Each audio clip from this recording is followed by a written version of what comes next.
Hello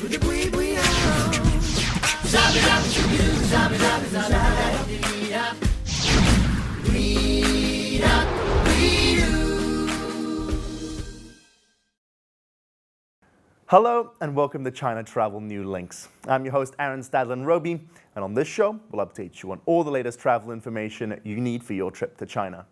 Guys, the Yunnan Wild Animal Park has recently offered a new evening service for tourists, meaning that now you can go and see these animals live at night. Most wild animal parks in China are only open in the daytime, but sometimes when you go there it can be quite annoying because some of the animals prefer to sleep then. So what about seeing the animals in action at night? Well, now you can at the Yunnan Wild Animal Park, as they are open throughout the day and throughout the night. The evening service is from 5:30 p.m. to midnight, so as you can imagine, it gets very dark later on, which is why tourists are given torches to see and feed the animals. Unlike the daytime service, staff is required to offer more guidance to protect tourists. They fear that tourists may disturb them and the animals could act up. So each day the park will only allow 100 customers in for the night service, and tourists wanting to do this must order tickets in advance, either online or through the phone.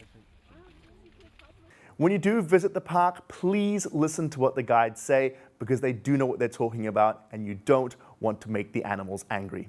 Alrighty guys, next up on the show we'll take you to the Great Wall in Hebei province. Kwancheng County recently organized some primary school students to come to the Great Wall to clean and collect rubbish that has been left around.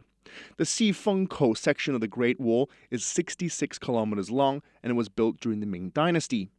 Every year about 450,000 tourists come here, and it's very common to see rubbish and graffiti all over the wall. Now, because the wall is so long, it makes it impossible to hire people to watch over them. So the only thing they can do is send students out here while trying to send out positive messages.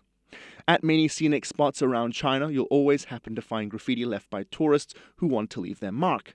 Now, rubbish and graffiti wasn't considered a big issue before. However, some Chinese tourists have carried this trend overseas, and they are starting to get a bad image. So China has stepped up their efforts in order to educate the public on not making these mistakes. Back in May, one Chinese teenager left a mark on a 3,500-year-old Luxor temple in Egypt that said, Ding Jin Hao Dao Ci Yi, which means Ding has visited here. Now, since this news broke out, China has made young students around the country go to historical sites like the Great Wall and look after and clean these relics. It will take time to get rid of these bad habits, but I think the government is taking the right step in pinpointing the youth, because the next generation is key.